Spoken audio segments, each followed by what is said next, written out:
It was a quiet Sunday morning in the small town of Cedar Ridge, Texas, when the news of the tragedy broke. The bodies of two teenage boys, Joshua and Caleb Miller, were found lifeless inside their home. Their father, Pastor Richard Miller, a well-respected preacher at Cedar Ridge Baptist Church, called 911, his voice trembling as he reported a terrible accident. The town was shaken. Richard was known for his powerful sermons, strict discipline, and devotion to his faith. His wife, Angela Miller, stood by his side through the years, despite whispers about their unusual marriage. The Millers had what some in the town called an arrangement, an open marriage hidden beneath the cloak of religion. Angela had been seen with other men, and there were even rumors about Richard's own sins, but no one dared to confront the preacher. Sheriff Tom Wilkins, a straightforward lawman with years of experience, was the first to arrive at the scene. The Miller house was eerily silent, the air thick with the smell of gunpowder and something darker, secrets that had long been buried. In the upstairs bedroom, the two boys lay side by side in their beds, each with a single gunshot wound to the head. A .38 revolver was found on the nightstand. Richard, his hands shaking, sat at the kitchen table with a Bible clutched tightly in his grip. "I found them." "Like that," he whispered when Wilkins questioned him. "It was the devil's work. They were lost." Wilkins frowned. Something felt off. Suicide? A murder-suicide? The story didn't sit right. The preacher was too calm for a father who had just lost his sons. And the way he kept glancing at Angela, his face tight with something that looked like anger, made the sheriff take a mental note. The medical examiner, Dr. Emily Carter, arrived shortly after. She was young but sharp, known for her no-nonsense approach. One look at the boys and she shook her head. "These weren't suicide," she said flatly. "These boys were executed." Wilkins called in his best investigator, Detective Marcus Lawson, a seasoned officer with a reputation for cracking impossible cases. Lawson had spent years in Houston before transferring to Cedar Ridge for a quieter life. But looking at the Miller boys, he knew this case would be anything but quiet. Richard continued his story, claiming he had gone to check on his sons after they didn't come down for breakfast. "I opened the door and they were just dead," he said, his voice hollow. Angela sat silently beside him, her fingers gripping the hem of her dress. She hadn't shed a tear. Lawson watched her closely, noting the dark circles under her eyes and the way she avoided looking at her husband. "Where were you last night, Pastor?" Lawson asked. Richard cleared his throat. "I was at the church preparing my sermon.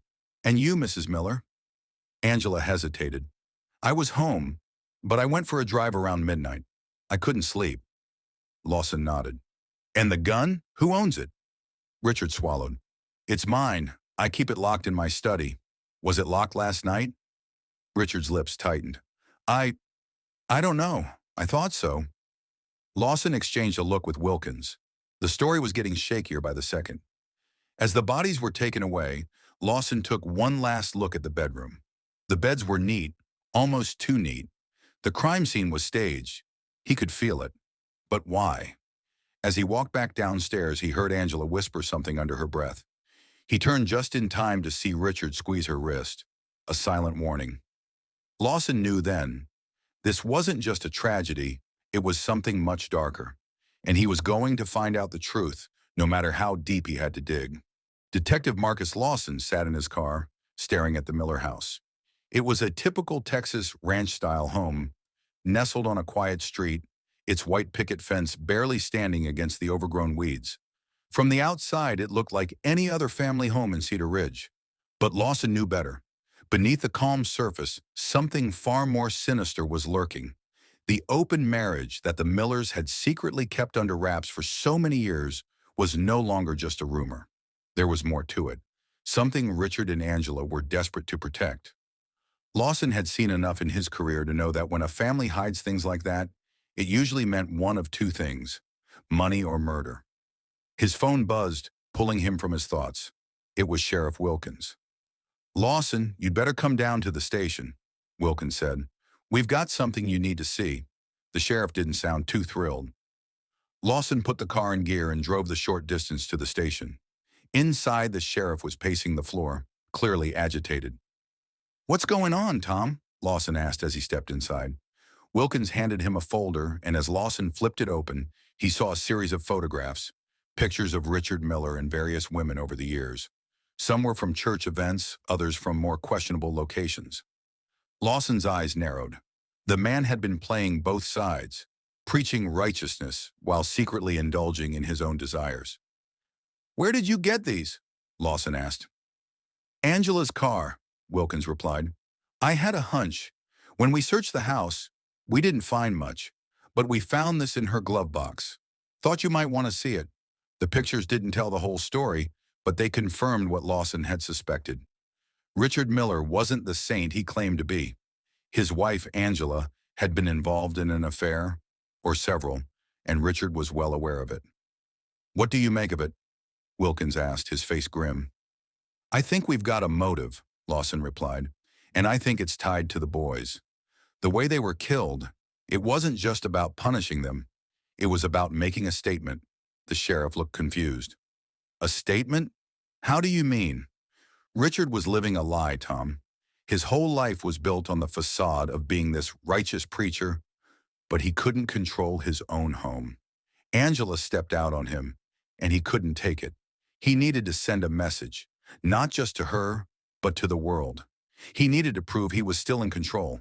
And the boys? They were caught in the crossfire." Sheriff Wilkins frowned. "But why kill them? Why not just confront Angela?" "Because Richard knew something deeper," Lawson said, pacing the room. "He knew that the boys might be the key to exposing everything. They'd seen things, heard things, things he didn't want anyone to know. They had to be silenced." "That's a hell of an assumption," Wilkins said, still skeptical. "I'm not assuming, Tom. I'm piecing things together. We need to dig into their backgrounds more. What were they involved in? What did they know?" The sheriff sat down at his desk, rubbing his temples. "I'll get the boys' school records. Maybe their friends know something." Lawson nodded, but something nagged at him. He couldn't shake the feeling that there was more to the Miller family than what they were letting on. Angela had said she was out driving late that night, but Lawson hadn't found any evidence to back up her story. Was she really out for a drive?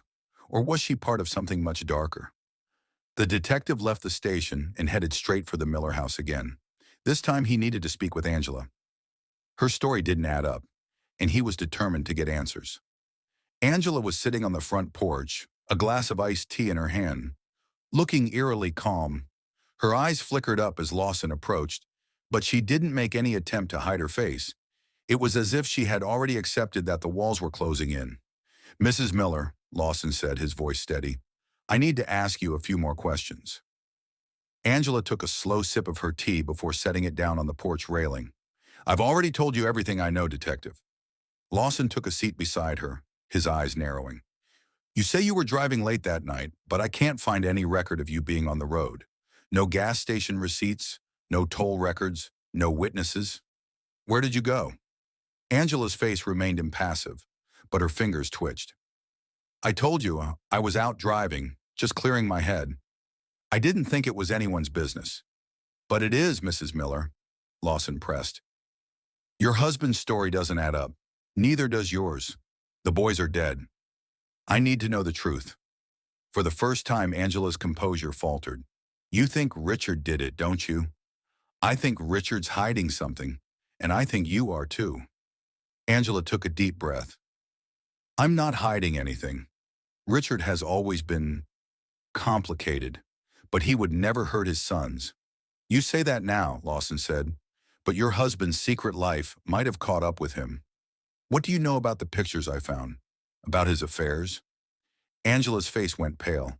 She hesitated for a moment, but then her voice dropped to a whisper. "Richard has his demons, but I never thought he'd do something like this. I never thought he could—" Lawson's eyes locked onto hers. "Could what, Mrs. Miller?" Angela finally broke down. He was losing control. The boys had started to question him about everything, about the church, about the way he treated me, about the things he did when no one was looking. They knew too much. Lawson leaned forward, his voice sharp. "So you're telling me they were killed because they knew too much?" Angela looked away, unable to meet his gaze. I'm saying Richard did something terrible, and I'm afraid it's not over. Lawson stood up, his mind racing. Angela's confession gave him the final piece of the puzzle. Richard Miller hadn't just killed his sons to punish them, he had killed them to silence them. And as for Angela, she knew everything. But what role had she played? Was she complicit in the murders, or was she just another victim in Richard's twisted world? Lawson had his work cut out for him. The truth was far more complex than he had imagined, and the road ahead was filled with even darker revelations. Detective Marcus Lawson stood at the edge of Cedar Ridge's small cemetery, the overcast sky casting a somber pall over the resting place of countless town residents. He had just spoken to Angela Miller, and her confession had shaken him. The pieces of the puzzle were beginning to fit together in a disturbing pattern, but there was still so much to uncover. As he gazed over the tombstones, he couldn't help but feel a deep sense of unease. Richard Miller, the preacher, had been hiding his darkest secrets behind the pulpit. The affair, the lies, the open marriage, it was all a carefully constructed facade. But it was the deaths of his sons, Christian and Jeremiah, that now haunted the town. The boys had been caught in the crossfire of Richard's desperate attempts to control his crumbling world. Lawson had returned to the station after his conversation with Angela. Sheriff Wilkins had already gathered the school records for Christian and Jeremiah, and there was something unsettling about what he had found. "Lawson, take a look at this," Wilkins said as Lawson walked into the office. The sheriff handed him a manila folder filled with papers. As Lawson flipped through the documents, he saw the boys' school records. On the surface, they looked like typical teenagers. Grades were decent, participation in school activities was average, and there were no major behavioral problems. But something caught his eye. The boys had been spending time with a group of kids who had a reputation for being troublemakers. "What is this?" Lawson asked. Wilkins leaned back in his chair. "It's a group of kids from the local high school. They're known for being involved in all kinds of stuff, drugs, petty theft, you name it. But here's the kicker. There's no record of the boys ever being involved with them. And yet their names kept popping up in the same circles." Lawson's mind began to race. Was it possible the boys had been trying to escape their father's control? Or had they been entangled in something darker that ultimately led to their deaths? He couldn't be sure, but the connections were beginning to form. "We need to talk to their friends," Lawson said. "See if anyone knows anything about what was going on with them." Sheriff Wilkins nodded. "I'll get on it." Later that afternoon, Lawson met with some of the boys' friends, kids who had been close to Christian and Jeremiah in the weeks leading up to their deaths. The conversations were awkward and tense. Many of the kids were hesitant to talk, clearly afraid of getting involved in the investigation. But one young girl, Emily, finally opened up. "Christian and Jeremiah, they were different," she said softly, her eyes darting nervously around the room. "They started acting really weird a few weeks before they were killed. It was like they were planning something, but I don't know what." "What kind of planning?" Lawson pressed. Emily hesitated, then whispered, "I think they were trying to get away. They were talking about leaving town. They said their dad was losing it, and they couldn't live with him anymore. But they were scared to tell anyone." Lawson's stomach churned. If the boys had been planning to leave, it meant they had known about their father's affairs, about the lies, and about the dark side of their family that no one talked about.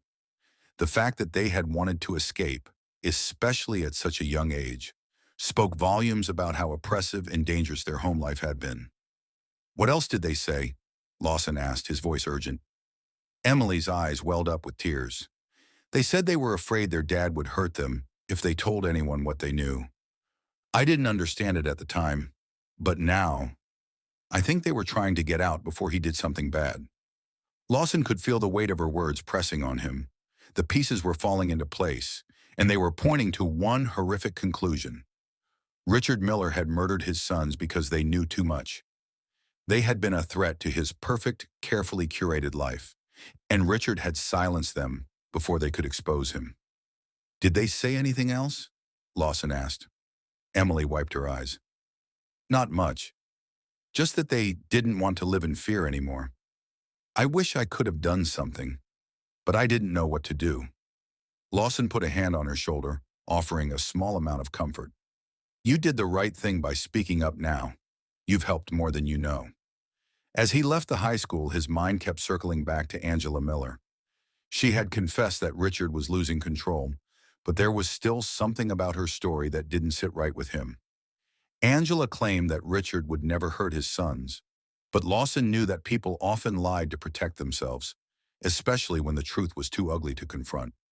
The next day, Lawson went back to the Miller house. He needed to speak to Angela again.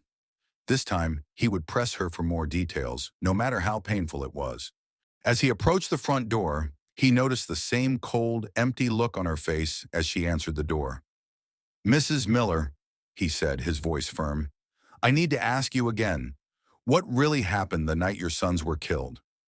Angela's eyes shifted uncomfortably, but she didn't look surprised. It was as though she had been expecting this. "I've already told you everything I know," she said, her voice barely above a whisper.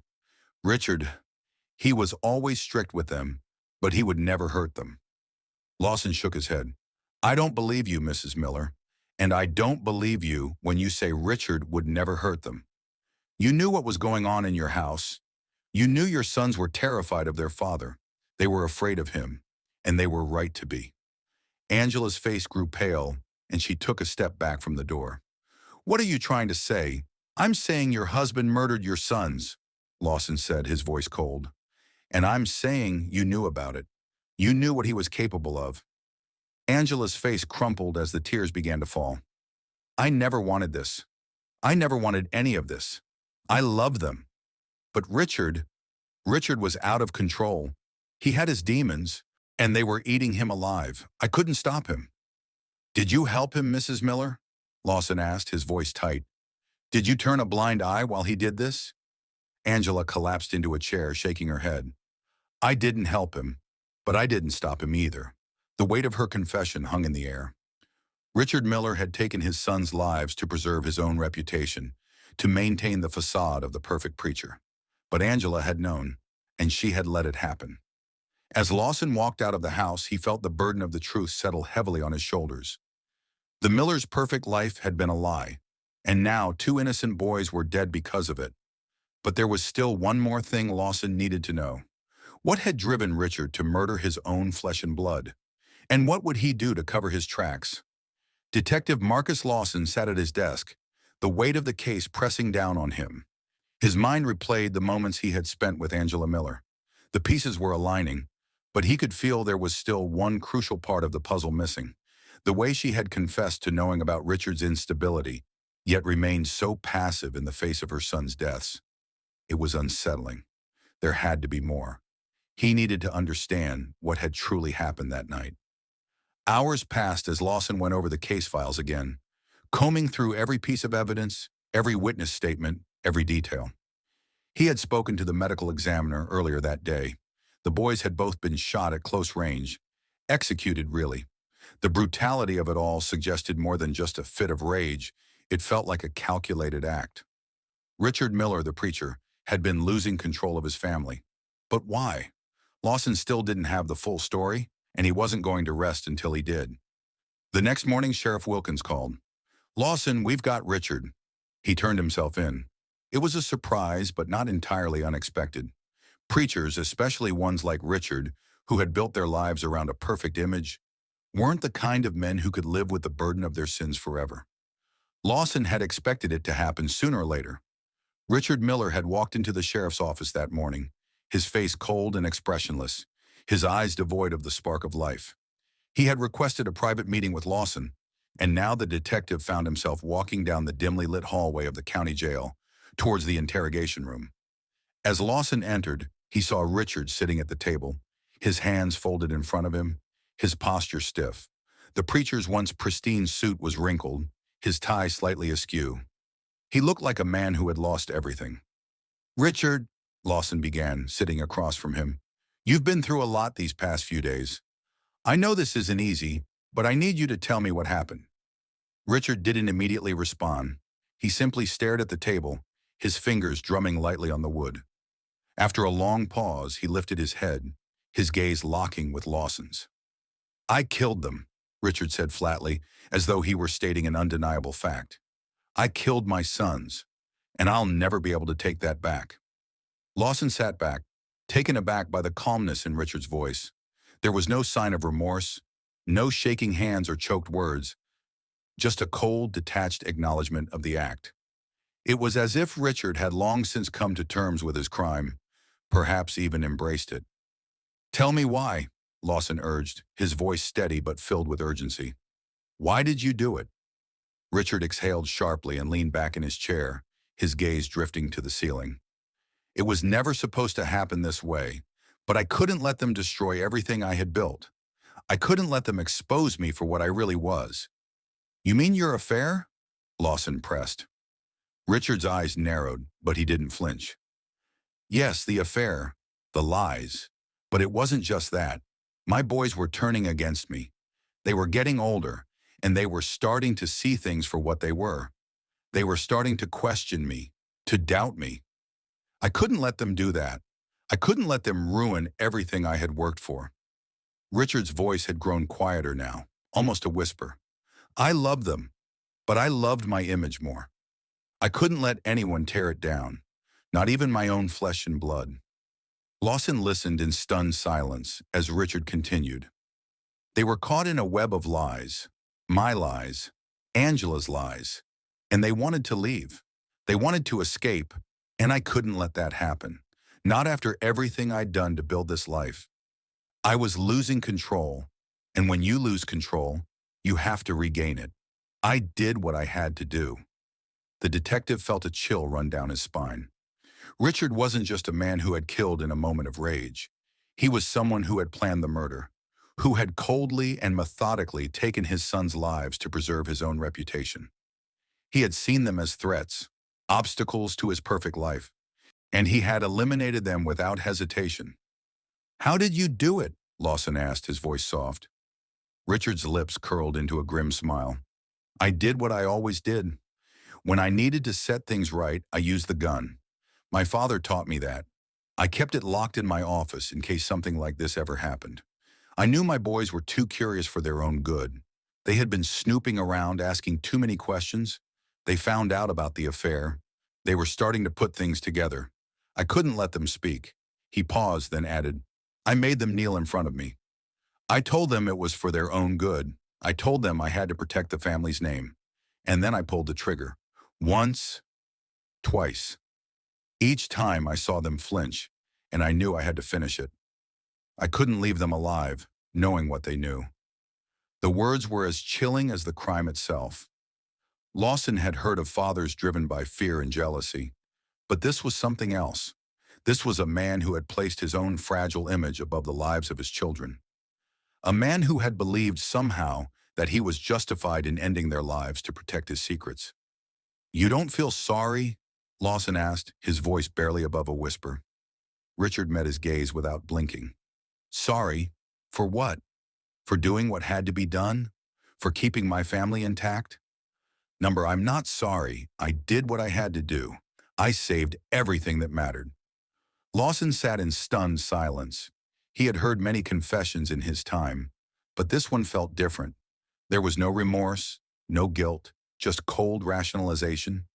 It was as if Richard truly believed he was justified in his actions, as if the lives of his sons had been mere pawns in his game of preservation. "Your wife," Lawson said slowly. "Did she know?" Richard's eyes darkened. "Angela, she didn't know everything, but she knew enough. She was too weak to stop me, and I couldn't let her ruin it. She's complicit, just like everyone else in this town. She knew what was at stake, and she chose to look the other way."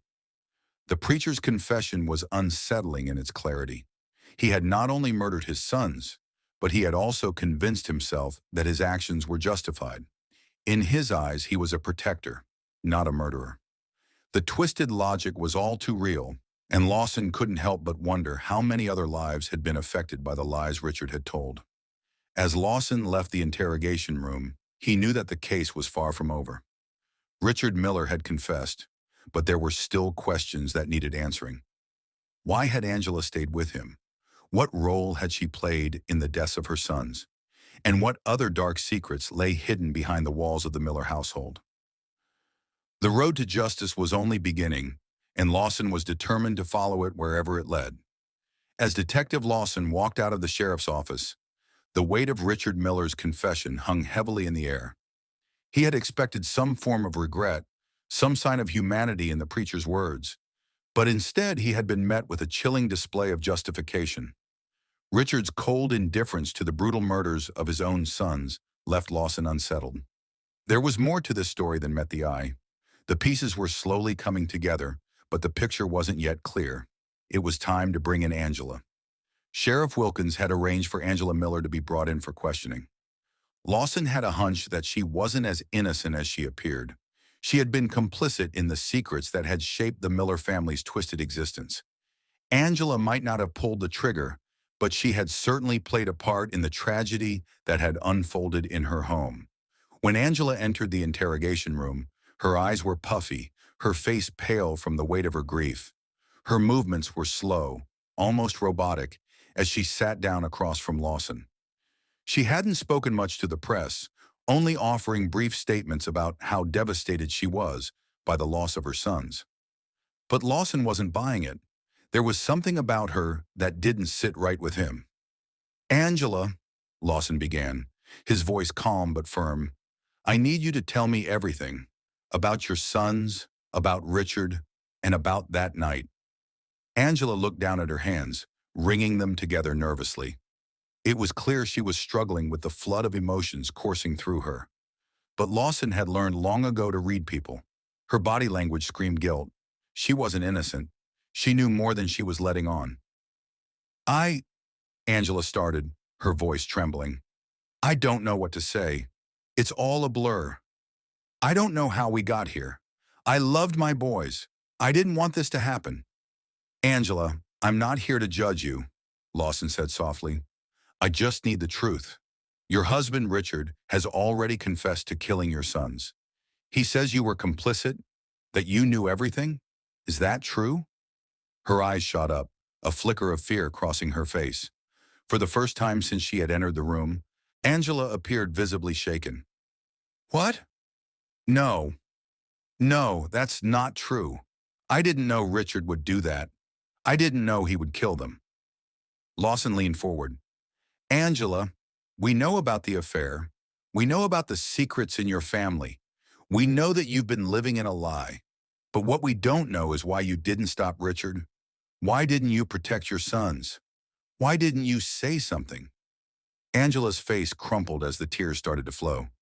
She wiped her eyes with the back of her hand, sniffling as she tried to speak through her sobs. "I tried. I tried to protect them.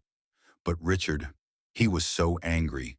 He was always angry, always hiding things, always so controlling. He told me if I didn't help him keep up appearances, he would ruin me. He threatened me.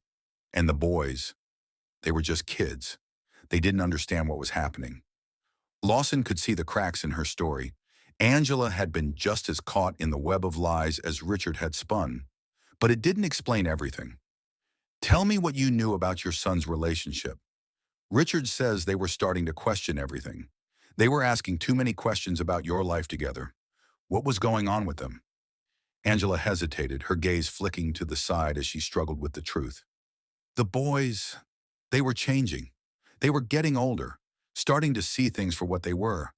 They knew about Richard's affair. They knew about the lies. They wanted to leave, wanted to go live with their grandparents, or anywhere that wasn't here.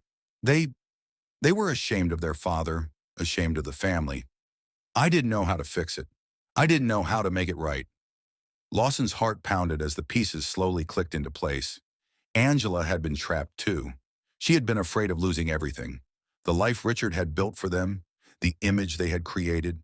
But that fear had paralyzed her. She hadn't acted, hadn't protected her sons from the man who was supposed to love them most. "You didn't stop him. You didn't protect them," Lawson said softly. "Why?" Angela's voice quivered with guilt. "I couldn't.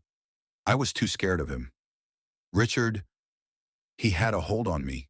And the boys, they were already turning on him. I didn't want to be next. I didn't want to lose everything." Lawson could see the pain in her eyes, the regret, the shame. But there was still something off about her story. She was trying to distance herself from the murder, but there was a deeper layer of complicity in her actions. "Angela, did you know Richard was going to kill them that night?" She flinched, her body stiffening. "Number, I didn't know. He never told me. But I knew something was wrong. He came into the house that night. His eyes were different, like he was on edge. He kept talking about how they had ruined everything. He said they were going to leave him, that they were going to tell people about the affair. He was scared. He was angry. And you didn't stop him," Lawson said, more as a statement than a question. Angela's head dropped, and her voice was barely a whisper when she spoke again. "I couldn't. I thought he would calm down, that it was just a fight. But I should have known. I should have seen it. I should have stopped him."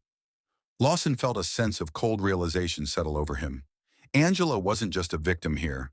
She had played a role in her son's deaths by enabling Richard's behavior, by turning a blind eye to the mounting tension in the household. She hadn't pulled the trigger, but she had allowed the violence to fester, had allowed Richard to spiral into madness without intervening. "Do you have any idea where the gun came from?" Lawson asked. "Richard says it was always in his office." Angela's face tightened, and she shook her head. "I don't know. I never saw him with it, but he always had guns around. He kept them in a safe, locked away. I didn't think much of it. He was always so careful, so obsessed with his image." Lawson stood up, feeling the weight of everything they had uncovered. Angela was complicit, but she was also a victim of her own fear and manipulation.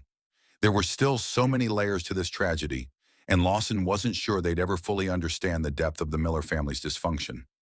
As Lawson left the sheriff's office, his mind raced. Richard Miller had been the orchestrator of his son's deaths, but Angela had been complicit, a passive participant in the tragedy. The investigation was far from over. There were still more questions that needed to be answered, and the truth was far more complicated than it appeared. Lawson knew that the road ahead would be difficult, but he was determined to see it through, to uncover every dark corner of the Miller family's secrets and bring justice to the two young lives that had been stolen.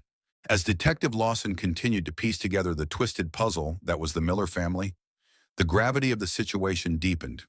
He was more determined than ever to uncover every last detail of what had happened that fateful night, and he knew that every fragment of evidence brought him closer to the truth. The latest breakthrough in the case came after Angela Miller's interrogation.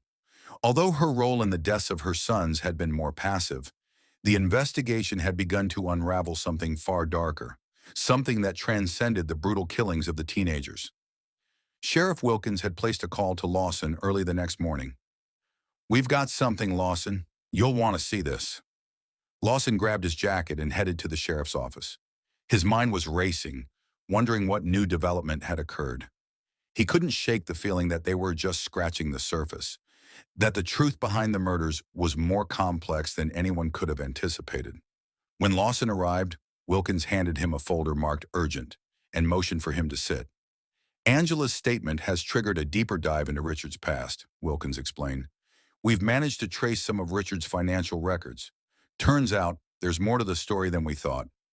Lawson flipped through the pages of the folder, his eyes scanning the documents. What he found shocked him. Richard Miller had not only been hiding his extramarital affair, but he had also been involved in a series of financial transactions that had raised red flags. "These are fraudulent transactions," Lawson muttered. "He was laundering money. And look at this. He was funneling funds into an account in another state. The question is, why?" The investigation had already revealed that Richard Miller wasn't just a preacher with a reputation to protect. He had been living a double life. His actions, which appeared to be motivated by a sense of religious duty and family loyalty, were actually steeped in deception, financial gain, and secrecy. Sheriff Wilkins leaned forward. "We're looking into the money trail now. It's possible Richard was involved in some kind of illegal activities, and this murder could be the result of a larger criminal network." Lawson took a deep breath. The more he uncovered, the more complicated the case became. What seemed to be a domestic tragedy had layers of corruption and crime, and Richard Miller, the supposed man of God, was at the center of it all. Meanwhile, Angela had been struggling with her own guilt. The confession she had made to Lawson weighed heavily on her heart. As she sat in her small living room, staring at the photographs of her children that lined the walls, She couldn't escape the sense of horror that clung to her. She had failed her sons. She had failed to protect them from the man she had once loved. But there was another truth that Angela couldn't deny. Richard had been hiding things from her. She had suspected for years that he was involved in more than just his role as a preacher. The lies, the secrecy, the sudden wealth, they all pointed to something darker. Angela's thoughts were interrupted when she received a call from an unknown number. She hesitated but eventually answered. "Mrs. Miller," a calm voice said on the other end. "This is Detective Lawson. We've uncovered some things about your husband's financial dealings. You need to be honest with us. Did you know about the money laundering?" Angela's blood ran cold. Her first instinct was to deny everything, but she knew that wasn't going to help her. She had already lied too many times. "I didn't know the details," she whispered, her voice breaking. "But I knew something wasn't right. He kept talking about business deals, about investments, and how we needed to maintain our lifestyle. But I didn't ask questions. I should have. You need to tell us everything you know," Lawson urged. "This is bigger than just your sons. Your husband was involved in illegal activities, and we need to understand why he went to such extremes." Angela's mind raced. The idea that Richard had been involved in organized crime, that he had built their entire life on lies, was more than she could bear. But as she thought back to the night of the murders, one detail stood out to her. He was talking about running away. Before he did what he did, he kept saying that we had to leave, that everything was falling apart. He was scared, Lawson. He was terrified that the truth would come out. Did he ever mention anyone? A person or group he was afraid of? Lawson asked, his voice urgent. Angela paused, thinking hard. "There was a name," she said quietly. "He mentioned someone called the Network. He never explained what it was, but he said they were after him. He said that if we didn't leave, they would come for us." Lawson felt a chill run down his spine. The Network. Could it be connected to the money laundering? "Do you think Richard was involved in something bigger?"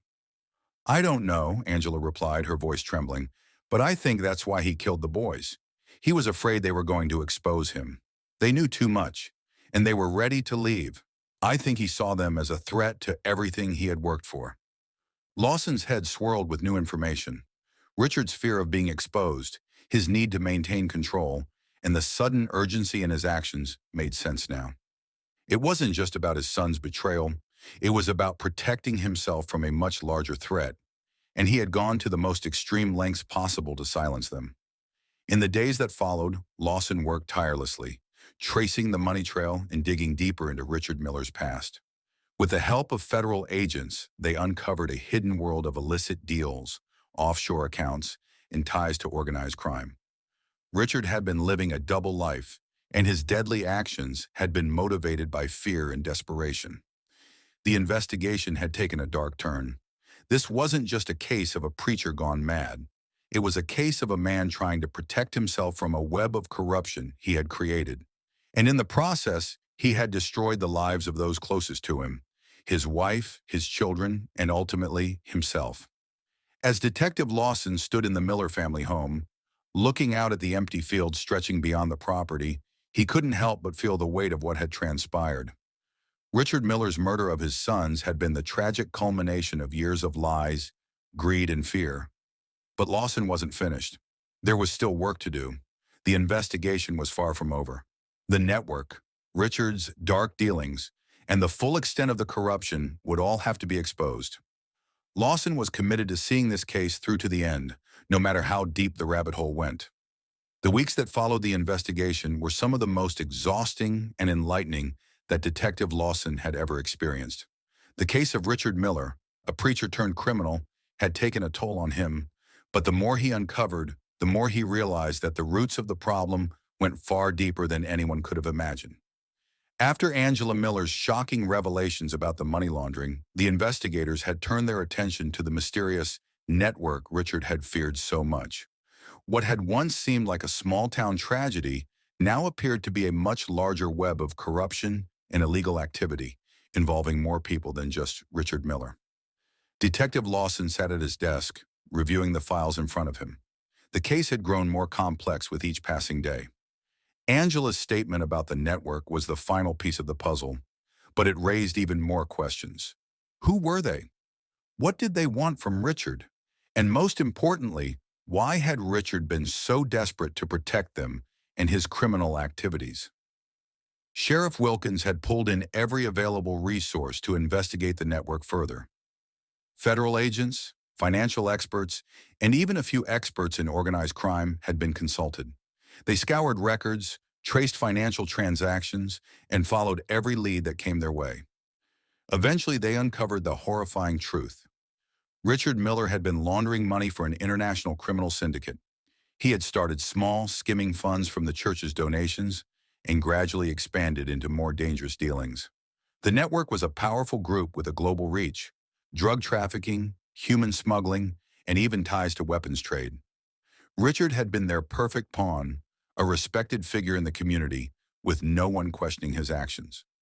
One evening, as Lawson sat at his desk poring over new evidence, he received a call from the federal agent in charge of the case. It was Agent McAllister, a seasoned investigator who had dealt with organized crime before. "Detective, we've found something you need to see. It's about the network. They've made their move, and we believe Richard Miller's murder was the catalyst," McAllister said in a tone that was both serious and urgent. Lawson's heart sank. He knew this couldn't be good. "What do you mean they've made their move?" McAllister hesitated for a moment. "It seems Richard's death wasn't just a personal decision. We're dealing with something much bigger here. It looks like Richard was supposed to be a scapegoat, a pawn in a much larger game. The network wants to send a message, and now they're coming for Angela." Lawson stood up, his instincts kicking in. "Where is she now? We need to move quickly. We've got a team on it," McAllister reassured him. "But you need to be prepared. This thing is far from over. If they're after Angela, there's no telling what they might do next." The next few days were a blur for Lawson. He worked with agents to secure Angela's safety, moving her to a secret location, but the shadow of danger loomed large. Lawson knew that the network was ruthless. If they had orchestrated Richard's death to cover up their illegal activities, they would stop at nothing to ensure Angela stayed silent. Meanwhile, the media frenzy surrounding the case grew. The murder of the two young men, the discovery of the illegal activities, and the shocking details of Richard Miller's double life had captivated the nation. People wanted answers, and they wanted them fast. The small Texas town, once peaceful and full of faith, was now the center of a national scandal. As the days went by, Lawson found himself retracing his steps, revisiting old interviews, and reanalyzing every piece of evidence. There was something about the case that still didn't sit right with him. Why had Richard's two teenage sons been the first to pay the price? Why had he chosen to kill them before turning the gun on himself? Angela's explanation of Richard's fear made sense, but Lawson knew there was more to the story. Then he received a breakthrough that would change everything. A local informant, who had once been connected to the network, reached out to the authorities. They claimed to know everything about the syndicate's operations and had information that could bring down the entire organization. They had been following the Miller case from the beginning and had observed the events surrounding the murders. Lawson listened intently as the informant spoke, taking notes as they revealed critical details about the days leading up to Richard's death. "Richard Miller wasn't the mastermind behind all of this," the informant explained. "He wasn't even the one pulling the strings. He was a victim, just like his sons. The network made sure of that. They used him, threatened him, and ultimately, they got rid of him when he became too much of a liability." Lawson's heart raced. But why kill the sons? Why involve them in all of this? The informant paused, then spoke in a low voice. "The boys knew something. Richard didn't want them involved, but they found out. They started to ask questions about their father's business, and they got too close to the truth. The network couldn't afford to let them live. They were a liability, just like Richard. The pieces were finally starting to fall into place. Richard had been trapped, forced into a life of crime he never intended to lead. He had tried to protect his family, but in the end, his fear of exposure led him to make the unthinkable choice. He had killed his own sons, not out of hatred, but out of desperation. He had seen them as a threat to his own survival. But now, with the information from the informant, Lawson understood that the network was the true villain in this story. They were the ones pulling the strings, orchestrating the murder to protect their operations. And they had successfully framed Richard for the crimes, leaving behind a trail of destruction. As the investigation came to a close, Lawson stood in the small cemetery where Richard Miller and his sons were buried. The once peaceful preacher had been a victim of his own actions, caught in a world of corruption that ultimately led to his downfall. The two teenage boys whose lives had been stolen from them had been victims of a ruthless criminal organization that showed no mercy. Angela Miller, now in protective custody, had been left to pick up the pieces of her shattered life. She had been complicit in her husband's secrets, but she had also been a victim of his lies. The truth had come too late for her sons, but at least now, the full story had been uncovered. The case of Richard Miller and his sons would never be forgotten. It would stand as a reminder of the dangers of secrecy, greed, and the consequences of living a life built on lies. As Lawson walked away from the gravesite, he felt the weight of the case settle over him. The truth had been uncovered, but it had come at a steep price. The murder of two innocent boys, the downfall of a preacher, and the unraveling of a criminal network. These were the consequences of one man's desperate attempts to protect his own legacy. The legacy of Richard Miller, however, was now one of infamy, and the story of his twisted end would be a dark chapter in the history of the town forever.